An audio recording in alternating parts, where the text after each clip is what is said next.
Aumenta mi fe, Señor, aumenta mi fe. Porque queremos que el Señor aumente nuestra fe aquí en María Evangelizadora Radio, un pedacito de cielo en tu hogar. Nos complacemos en presentar Crece en tu fe con nuestro hermano Américo Tejada. Que nunca olvide tus promesas.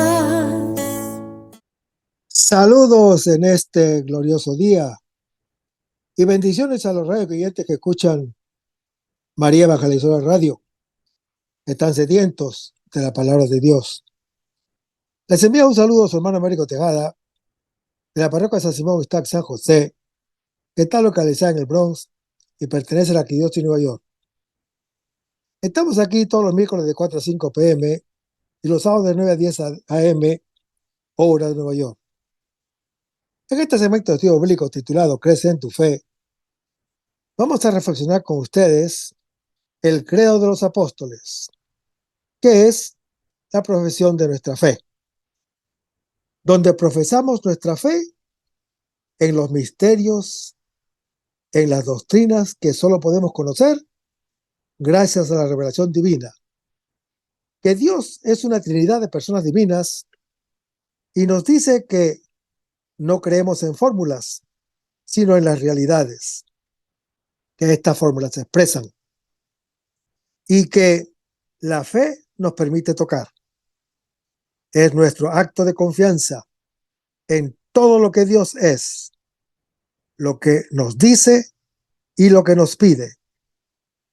Nuestro objeto no es un enunciado, sino una persona, pero no se puede amar a quien no se conoce. Los artículos del credo nos acompañan en el camino hacia el conocimiento, que es nuestro camino hacia el amor. Vamos a comenzar este segmento con oración que lo hacemos en el nombre del Padre, del Hijo y del Espíritu Santo. Señor, que todo lo que hagamos este día inicie con tu bendición y termine con tu ayuda. Que todo lo que digamos este día sea motivado por tu amor e inspirado por tu gracia. Que nuestras obras de este día reciban tu inspiración y perduren en tu paz. Todas estas cosas, Padre Celestial, te las pedimos en el luz y poderoso nombre de tu Hijo Jesús, que vive y reina en unión del Espíritu Santo, quien es Dios, por los siglos de los siglos. Amén. Los créditos de estudios bíblicos son dados al doctor Scott Hahn, a la Biblia de Jerusalén y a la hermana Evelyn Morán y su ministerio de música. A los hermanos y hermanas que viven en el Bronx, para invitarlos a nuestro ciclo de oración de la parroquia San Simón Stack San José, que está localizada en el 2191 Valentine Avenue, esquina calle 182, comenzando con la misa a las 7:30 p.m. todos los viernes por la noche. En los años 80 y 90 del siglo XX, una serie de éxitos de la música cristiana contemporánea le ganaron una fama imperecedera al cantautor Rich Mullins, quien en menos de una década recibió una docena de premios que son, en inglés se llama Dove, pero en español se dice Paloma. Su himno, que en inglés se llama Awesome God, que traducido al español se puede traducir Nuestro Dios es maravilloso, ha quedado como un clásico de la alabanza evangélica. Los laicos de la música de Mullins revelan la influencia de su formación cuáquera rigurosamente antidogmática y de sus años jóvenes de cristiano independiente. La escuela bíblica a la que asisto, nos dice el doctor Scott Hahn, tiene sus orígenes en un movimiento cuyo lema fundamental afirmaba: no hay más credo que Cristo. Las lecturas de Mullins sobre la historia del cristianismo despertaron su admiración por la figura de San Francisco de Asís, otro poeta tan amante de la alabanza espontánea y de la libertad espiritual como él. No obstante, Mullins descubrió que la poesía de San Francisco, bebía del fondo depósito de la doctrina y la liturgia católicas, de una tradición cristalizada en los credos. De sus estudios nació su pasión por los credos, una pasión que en 1997 le llevó a recibir la catequesis de la iniciación cristiana de adultos en una parroquia católica. En septiembre de ese año, la víspera del día en que iba a ser admitido en la comunión plena de la Iglesia Católica, Mullins falleció en un accidente de tráfico. La música que compuso en la recta final de su vida muestra la transformación operada en su vida interior. Entre sus obras más maduras destaca la canción Creed, que quiere decir credo, con su vehemente coro. Leamos la letra de esta canción. Creo que lo que creo me hace ser lo que soy. No es algo que haya hecho hoy o que haya hecho yo. Es lo que me hace a mí. Es la verdad de Dios y no la invención de un hombre. Creo en ella. Creo.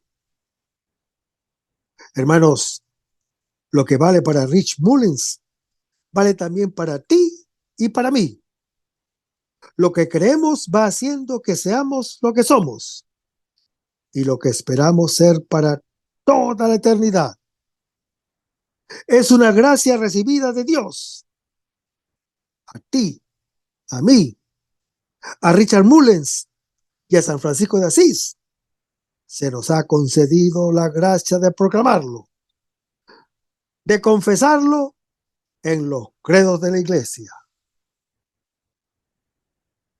Un credo es un resumen autorizado de las creencias fundamentales del cristianismo.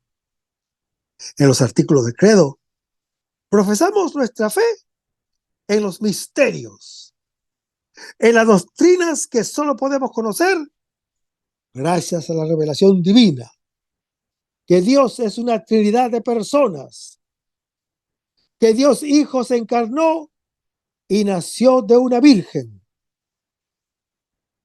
Si Dios no hubiera revelado los misterios del cristianismo, esos misterios que afirmamos en el credo, nunca seríamos capaces de descubrirlos por nosotros mismos. Hermanos, un credo no es la totalidad de la fe cristiana, sino un resumen que expone todo lo que enseña la Iglesia Católica, la cual es, a su vez, uno de los misterios que proclamamos en el credo. Se trata de un símbolo de algo más amplio y en el último término, de alguien a quien amamos, alguien que nos hace ser quienes somos a través de lo que creemos y a través de otras gracias.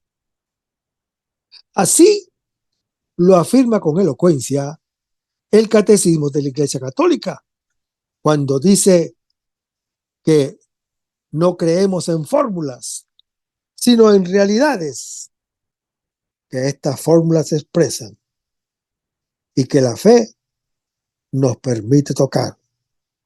Lo pueden leer en el numeral 170. La fe es nuestra adhesión personal a Dios y a toda su verdad, y lo pueden leer en el numeral 150. Es nuestro acto de confianza en todo lo que Dios es, lo que nos dice y lo que nos pide. Nuestro objeto no es un enunciado, sino una persona, pero no se puede amar a quien no se conoce. Los artículos del credo nos acompañan en el camino hacia el conocimiento, que es nuestro camino hacia el amor. Hermanos, el término credo procede del latín y se puede traducir literalmente como creo. Esa es la palabra con la que suelen empezar las profesiones de fe de los cristianos, como veremos más adelante.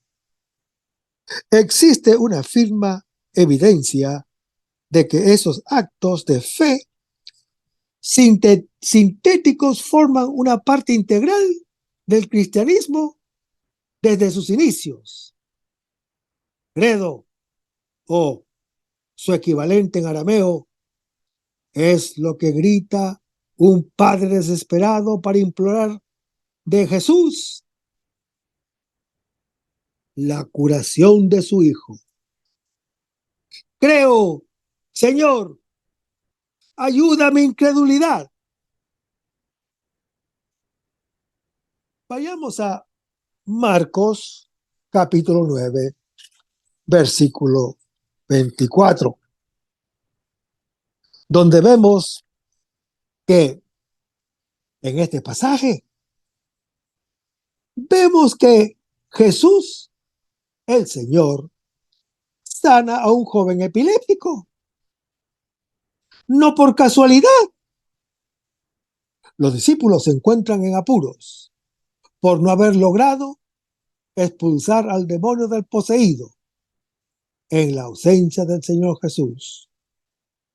Se trata de un espíritu sordo y mudo, un demonio muy rebelde que se hace el sordo cuando habla el exorcista y se niega a decir su nombre, con lo cual se hace más difícil echarlo.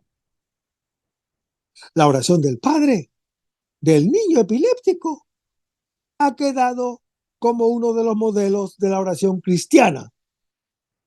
Es la petición de cada uno, que cada uno ha de hacer para obtener la fe. Y en el Hijo, el paso de la esclavitud del demonio sordo mudo a la libertad de dialogar con Dios. Hermanos, este exorcismo sucede entre espasmos y gritos, entre convulsiones y rigideces, entre rechinamiento de dientes y espumarajazos. Pasa incluso por la muerte. Última fechoría del demonio sordomudo. Pero el Señor tiene el poder de dar la vida de nuevo. La curación del Hijo, que el Padre desea, obviamente, llegará a ser un signo de cuanto sucederá en Él mismo, que es el paso de la incredulidad a la fe. Según el Señor Jesús, para quien cree, nada es imposible, porque está con Dios, junto al cual todo es posible, según Marcos capítulo 10. Teniendo por seguro que lo desee, todo depende de mi fe. Esta es la omnipotente, esta es omnipotente, porque acoge la fuerza de Dios que viene en mi ayuda y tiene compasión de mí. Este hombre cree que el Señor Jesús es tan poderoso que puede ayudarlo en todo, incluso a superar su incredulidad. Pide la fe y la pide con seguridad, fundándose no en su propia fe, que no existe, sino en la fidelidad del Señor Jesús. Recurre a su misericordia, que viene en ayuda de nuestras necesidades. Hermanos, la fe es el don por excelencia, la que nos libera del demonio sordomudo, restituyéndonos a nuestra vida de hijos de Dios, la victoria sobre el espíritu y sordo marque el paso de una incredulidad a la fe.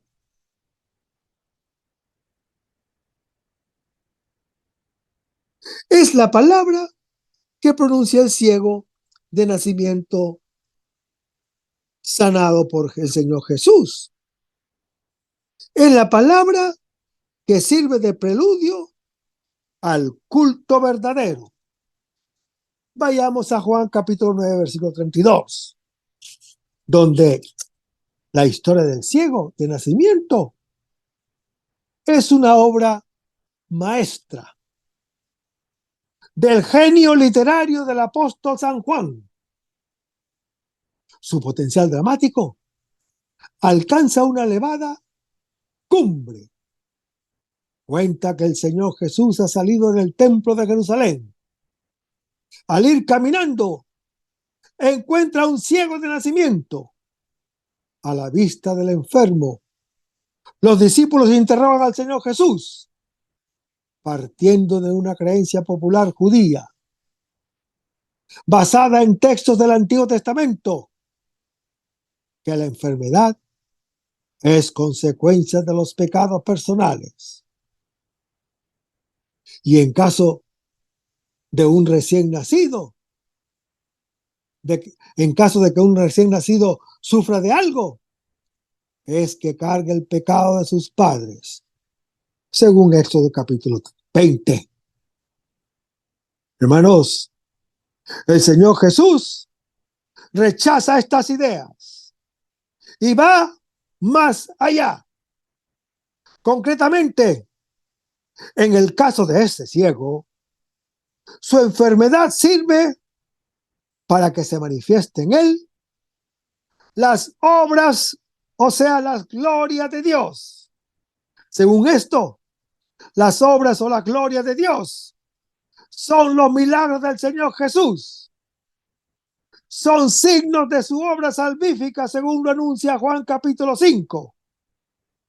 Hermanos, el Señor Jesús es la luz del mundo. Él ha venido para iluminarlo. La curación del enfermo es todo un símbolo de la luz espiritual que el Señor Jesús tiene encargo de proyectar. El ciego pasó de las tinieblas a la luz, no solo física, sino también espiritualmente. Esa iluminación es una de las obras que el Padre Celestial ha encomendado a su Hijo. La saliva del Señor Jesús, algo que es suyo, y barro con el que Dios había plasmado al primer hombre en Génesis capítulo 2. Y con ese lodo ungió los ojos del ciego. Bien hubiera podido el Señor Jesús producir la curación al instante, pero, como en otras ocasiones, va a exigir del enfermo un acto de fe cuando le dice: anda a lavarte a la piscina de Siloé. Hermanos, la piscina de Siloé era un estanque construido dentro de la muralla de Jerusalén, al sur, para recoger las aguas de la fuente de Gijón y abastecer la ciudad a través de un canal excavado por el rey Ezequías en Segunda de Reyes, capítulo 20, a bastante distancia del templo de Jerusalén. Para un ciego que tiene que descender paso a paso hasta llegar, el enfermo fue pues a la piscina, se lavó y regresó ya yendo por primera vez. Por primera vez este ciego veía. El ciego de nacimiento recibió la luz en sus ojos Gracias a la acción del lodo y al contacto benéfico de las aguas de la piscina, las aguas que ofrece la piscina de Siloé son todo un símbolo del agua viva que brota del Señor Jesús, según lo anuncia Juan capítulo 7. Hermanos, la tradición de la Iglesia Católica ha visto simbolizado en este milagro el sacramento del bautismo, en el cual, por medio de agua, el alma queda limpia y recibe la luz de la fe. El ciego era un mendigo que acostumbraba tal vez colocarse en alguna de las puertas del templo de Jerusalén. Su curación causó gran asombro para el ciego. Hay que notarlo. Su bienhechor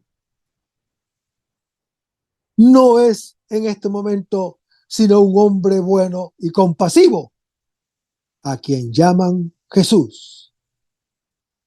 Era Shabbat, era sábado, el día en que el Señor Jesús hizo todo y abrió los ojos del ciego.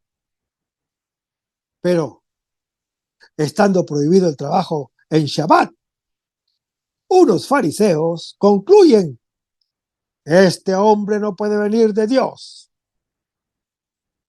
Otros, sin embargo, más abiertos a la luz, se preguntaban: ¿cómo puede un hombre pecador hacer tales signos? Y había divisiones entre ellos. En cuanto al antes ciego, las discusiones entre las autoridades lo han hecho reflexionar. E interrogado nuevamente, responde: es un profeta. Una nueva luz espiritual ha penetrado en el espíritu del ciego e intuye en su bienhechor un misterio más profundo. Así había acontecido con la samaritana en Juan capítulo 4. Pero los judíos no creen que Jesús haya obrado la curación y por ello llaman a los padres del ciego. Estos reconocen que él es efectivamente su hijo y que había nacido ciego. La palabra dar gloria a Dios es una fórmula bíblica de juramento para exigir a uno que diga la verdad, según lo dice Josué en su capítulo 7. El ciego sabía que era Shabbat, o sea, sábado, y conocía las prescripciones. Sin embargo, una cosa le hace pensar que Jesús está sobre esas prescripciones. El bien que le ha hecho al darle la vista, la malevolencia de los fariseos crece y acuden al insulto. Rechazan la posibilidad de ser discípulos de Jesús y se refugian en Moisés, a quien Dios ha hablado en Éxodo capítulo 33. Mientras los judíos rechazan al ciego, el Señor Jesús lo busca. Jesús pregunta al que había sido ciego: ¿crees tú en el Hijo del Hombre? El ciego se muestra totalmente abierto a la revelación cuando dice: ¿quién es, Señor, para creer en él? Y el Señor Jesús responde: y lo has visto. Y el que habla contigo, ese es. La iluminación de sus ojos no era sino el símbolo de la iluminación espiritual de la fe. Ahora sí está viendo con plenitud. Y el que era ciego dijo: creo, Señor, y lo adoró. Hermanos, este hombre cree en el Señor Jesús y acepta su misterio sobrenatural. Lentamente, los ojos de su espíritu se han ido iluminando. Del hombre, como lo llama al principio, ha pasado al nombre de profeta, luego al enviado de Dios, finalmente al Hijo del Hombre. Hermanos, aquí hay una progresión en la fe, semejante al caso de la samaritana en Juan capítulo 4, y lo adoró. Esta expresión de profundo respeto es el sentido completo de la adoración divina. Credo es también el grito de dolor de Marta, la palabra que Jesús quiere escuchar de ella antes de resucitar a su hermano Lázaro, como lo podemos ver en Juan capítulo 11, versículo 27, donde vemos la muerte y resurrección de Lázaro. Son como el preludio de la muerte y resurrección del mismo Señor Jesús. La ciudad de Betania distaba unos 3 kilómetros de Jerusalén. El evangelista comienza introduciendo a los 3 personajes que entrarán en juego. Lázaro, el enfermo. María y Marta, sus hermanas, vivían en Betania. Enviaron, pues, las hermanas de Lázaro un mensaje a Jesús diciendo: mira, al que amas está enfermo. Hermanos, esta frase denota que ellos fueron discípulos del Señor Jesús y que un lazo de especial afecto los unía con él. Las hermanas, al proponer su pena, no le piden al Señor Jesús explícitamente un milagro, pero le insinúan delicadamente que venga a intervenir. El comentario del Señor Jesús revela de antemano la importancia del milagro. La enfermedad de Lázaro no terminará en muerte, sino en glorificación de Dios y del Hijo de Dios. La gloria de Dios y la gloria del Hijo de Dios no son sino una sola, según Juan capítulo 8. Si la resurrección de Lázaro va a glorificar a Dios y a Jesús, no es tanto por un milagro, por el milagro mismo, sino porque ese prodigio va a desencadenar los motivos que llevarán al Señor Jesús a su muerte y a su resurrección, los cuales constituyen la verdadera glorificación del Padre y del Hijo, según lo anuncia Juan capítulo 12. A pesar de la noticia, el Señor Jesús no acudió a curar al enfermo. No era falta de interés, ni menos aún falta de cariño. El apóstol San Juan deja entender veladamente el conocimiento sobrenatural que el Señor Jesús tenía de la situación. El apóstol Santo Tomás, sin comprender el alcance de las palabras del Señor Jesús, dice a sus compañeros: vayamos también nosotros para morir con él. Pasados los 2 días, el Señor Jesús dice a sus discípulos: Lázaro, nuestro amigo, se ha dormido, pero voy a despertarlo.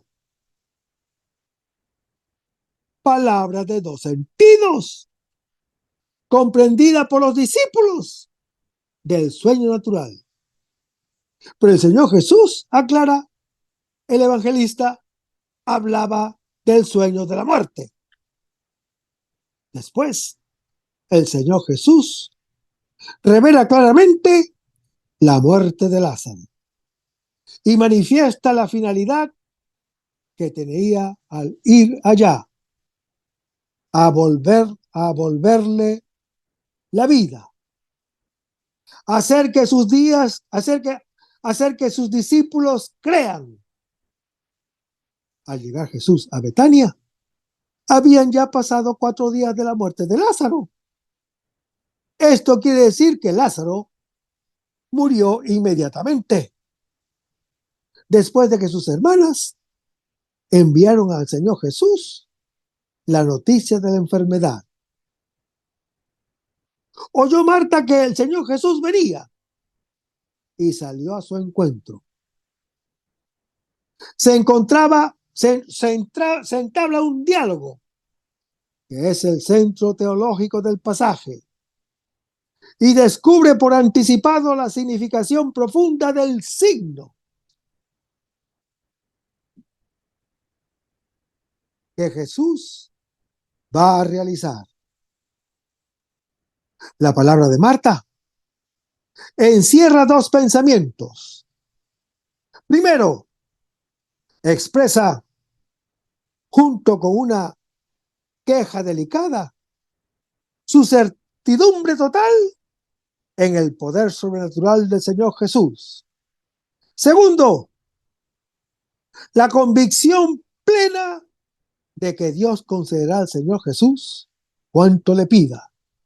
Sin embargo, Marta no llega a una petición formal. Se detiene en un deseo. Se detiene en una sugerencia vana de una cosa que bien podría ser Jesús, pero que se abandona confiadamente a su bondad. El Señor Jesús le dice: resucitará a tu hermano. Es una frase corta y precisa, capaz de doble sentido, pero que Marta comprende. No de una resurrección inmediata, sino del último día, según Daniel capítulo 12. Entonces el Señor Jesús le da un sentido más amplio a sus palabras y le dice: yo soy la resurrección y la vida. Hermanos, esta es una frase solemne, tiene un denso contenido doctrinal. El Señor Jesús es la resurrección, porque Él es la vida. El Padre Celestial le ha dado todo al Hijo. Tener una vida en sí mismo, y siendo así, puede vivificar a quien Él quiere, según lo anuncia Juan capítulo 5. Dice: el que cree en mí, aun aunque muera, vivirá. Hermanos, la muerte es la consecuencia necesaria del pecado. El hombre debe morir, pero gracias a la fe en Jesús de Nazaret, el Hijo de Dios, volverá a la vida, resucitará para no morir más. Esta narración, hermano que me escuchas, referido así a la resurrección futura, puede también mirar en conexión a un sentido espiritual, a saber, quien cree en el Señor Jesús, aun cuando haya muerto espiritualmente, podrá vivir. Esto es, gracias a la fe en el Señor Jesús, podrá volver a la vida. Y todo el que vive y cree en el Señor Jesús no morirá jamás espiritualmente, según lo anuncia Juan capítulo 11, versículo 25. Marta, la hermana de Lázaro, dice: sí, Señor, yo he creído que tú eres el Mesías, el Hijo de Dios, el que ha de venir al mundo. He aquí que vemos la confesión de Marta. Denota una fe ya de tiempo, como la del apóstol Pedro en Juan capítulo 6, no como la del ciego de nacimiento que empieza a creer en Juan capítulo 9. Marta da al Señor Jesús 3 títulos: el Mesías, el Hijo de Dios, el que viene al mundo.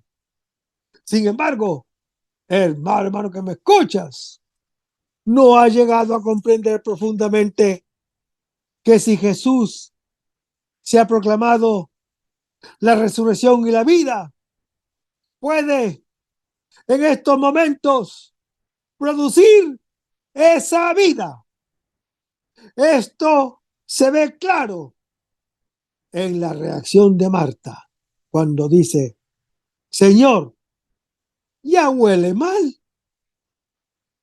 Marta, pues, como otros personajes del cuarto evangelio según San Juan, permanece en un nivel de comprensión respecto a la palabra de Jesús, como lo fue Nicodemo en Juan capítulo 3 y la samaritana en Juan capítulo 4.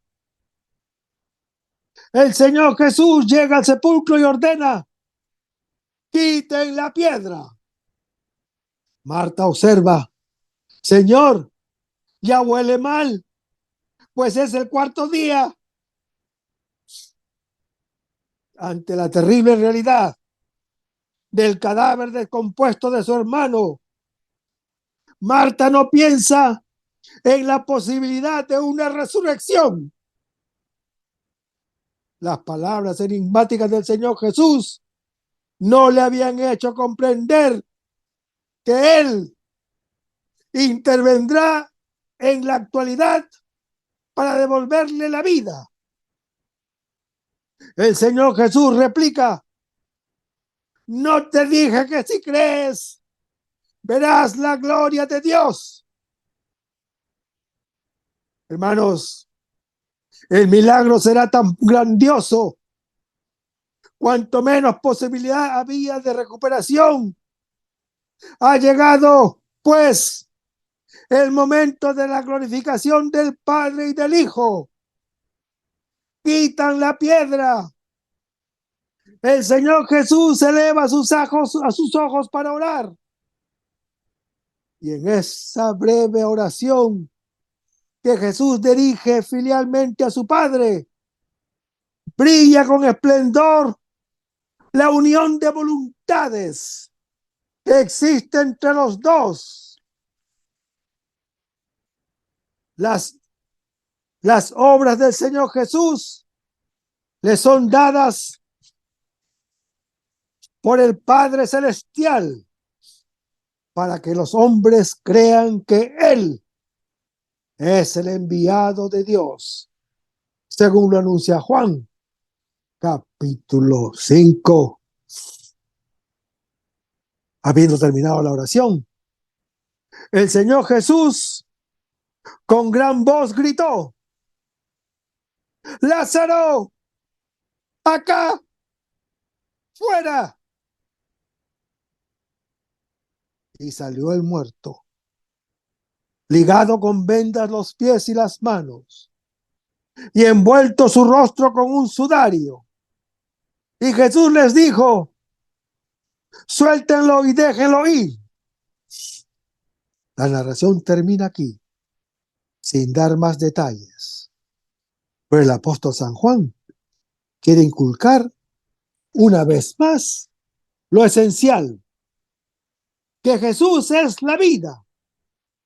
Y el hecho de haber dado la vida física a Lázaro es un signo de que puede comunicar a los hombres vida eterna en este mundo y que podrá volverlos a la vida física en el último día, según lo anuncia Juan, capítulo 5.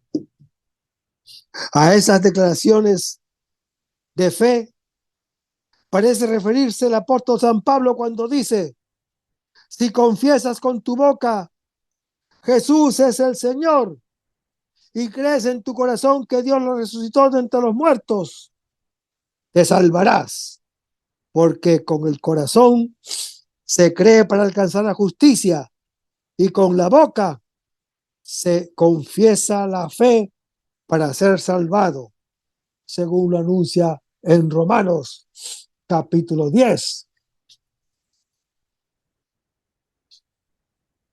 Hermanos, en este pasaje, el apóstol San Pablo habla que la salvación es para todos. Él describe, mediante cita del Antiguo Testamento, las dos maneras de conseguir la justicia. La justicia por las obras de la ley mosaica y la justicia por la fe en Jesucristo. Al citar Levítico capítulo 18, que dice: el hombre que observe los preceptos de la ley vivirá por ellos.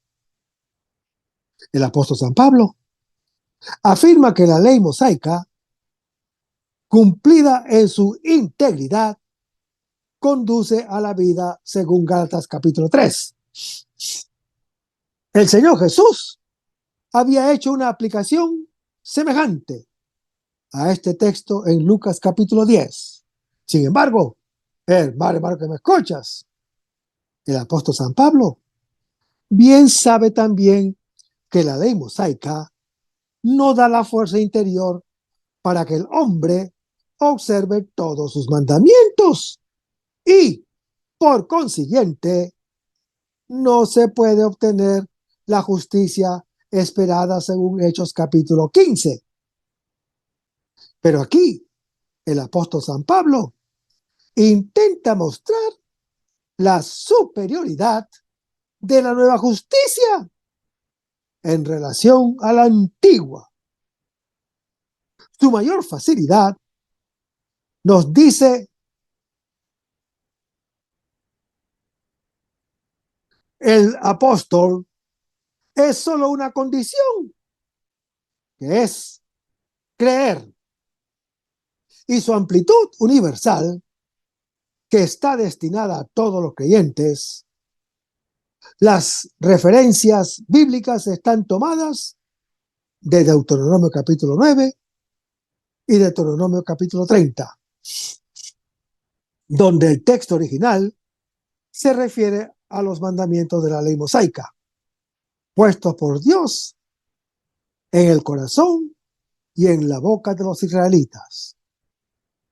El apóstol Pablo, por su parte, transpone el sentido y usa el texto, no en el sentido literal, sino en un sentido típico o acomodaticio, aplicándolo a su propia tesis teologal o teológica.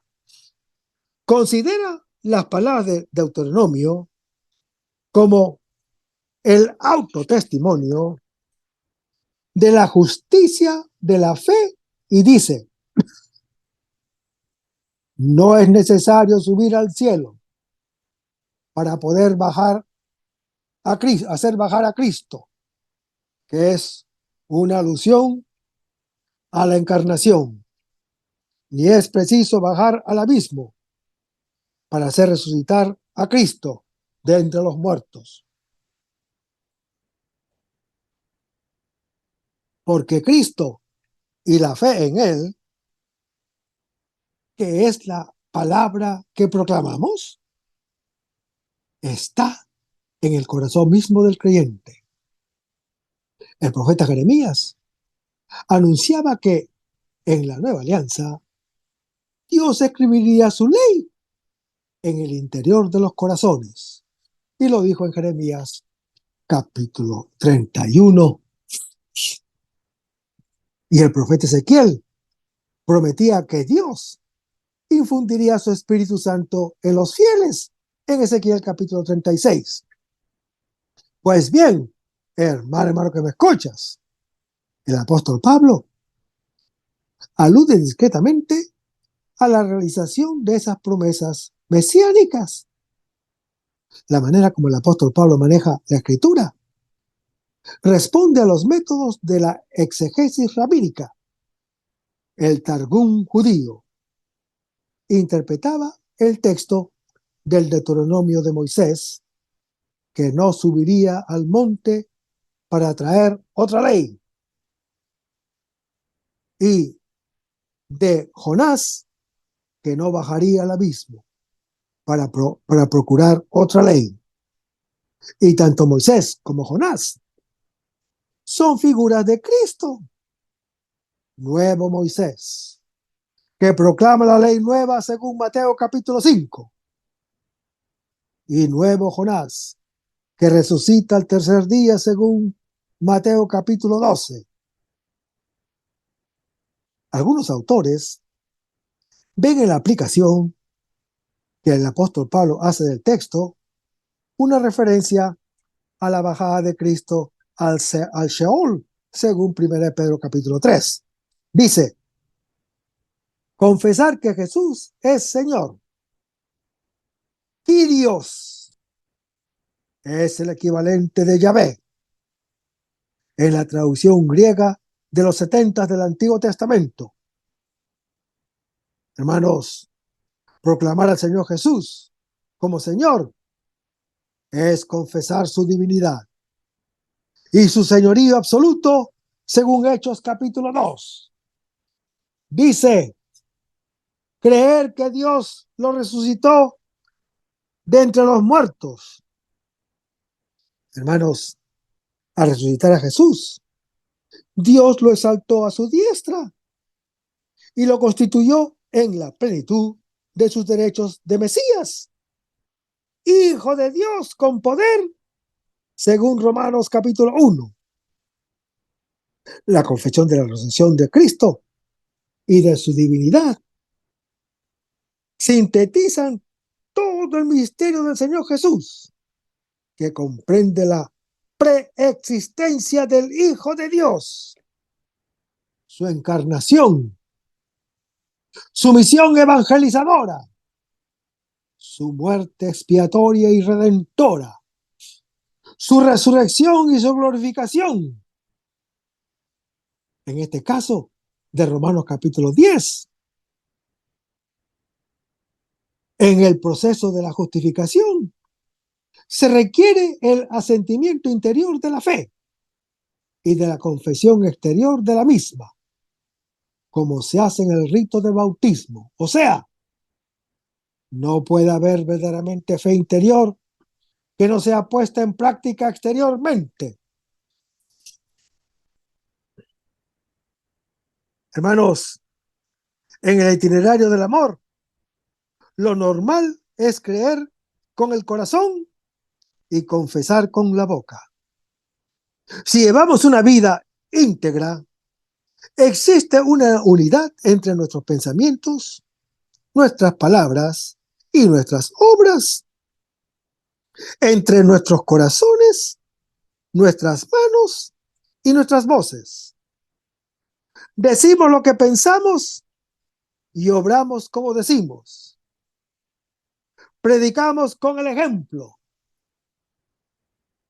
Pero eso no significa que recitar el credo conlleva el dominio de la materia. Como dice Rich Mullins, el credo nos va haciendo.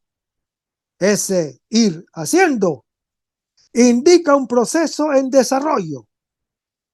Recordemos de nuevo al Padre desesperado del Evangelio que grita al Señor Jesús y le dice, creo, para acto seguido añadir, ayuda a mi incredulidad, en Marcos capítulo 9. Hermanos, el credo señala el camino hacia la conversión a una iglesia peregrina en la tierra y a cada uno de sus miembros. De ahí que los credos hayan sido siempre una parte esencial del rito del bautismo, uno de los medios utilizados por la iglesia primitiva para garantizar el cumplimiento del mandato del Señor Jesús, cuando nos dice, id, pues, y haced discípulos a todos los pueblos, bautizándolos en el nombre del Padre y del Hijo y del Espíritu Santo, en Mateo capítulo 28. Y el resto, hermano que me escuchas, lo vamos a ver en el próximo segmento. Manténganse en sintonía. Vamos a despedirnos con una oración. Lo hacemos en el nombre del Padre, del Hijo y del Espíritu Santo. Señor Jesús, ayúdanos a conservar el fervor espiritual, la dulce y confortable alegría de evangelizar, incluso cuando hay que sembrar entre lágrimas, como Juan el Bautista, como lo hicieron los apóstoles Pedro y Pablo y los otros apóstoles, y también esa gran multitud de evangelizadores que se han sucedido a lo largo de la historia de la Iglesia Católica, con un ímpetu interior que nada ni nadie sea capaz de extinguir. Señor Jesús, que sea esta la mayor alegría de nuestras vidas entregadas al Evangelio. Y ojalá que el mundo actual pueda así recibir la buena nueva de tu Evangelio, porque tenemos la tarea de anunciar el reino de Dios y de implantar tu iglesia en este mundo que todavía no te conoce. Todas estas cosas, Padre Celestial, te las pedimos en el dulce y poderoso nombre de tu Hijo Jesús, que vive y reina en unión del Espíritu Santo, quien es Dios, por los siglos de los siglos. Amén. Hasta el próximo segmento. Que el Señor nos bendiga. Aumenta mi fe, Señor, aumenta mi fe. Aumenta mi fe, Señor, aumenta mi fe. Que nunca olvide tus promesas, que nunca olvide tus palabras, que Él lo crea, que no lo dude jamás. Tu palabra me dice, todo el que pide se le dará, y el que toque a la puerta se le abrirá. Todo es posible para ti, Señor. Aumenta mi fe, Señor, aumenta mi fe. Aumenta mi fe, Señor, aumenta mi fe. Aumenta mi fe, aumenta mi fe, aumenta mi fe, aumenta mi fe, aumenta mi fe, aumenta mi fe, aumenta mi fe, aumenta mi fe.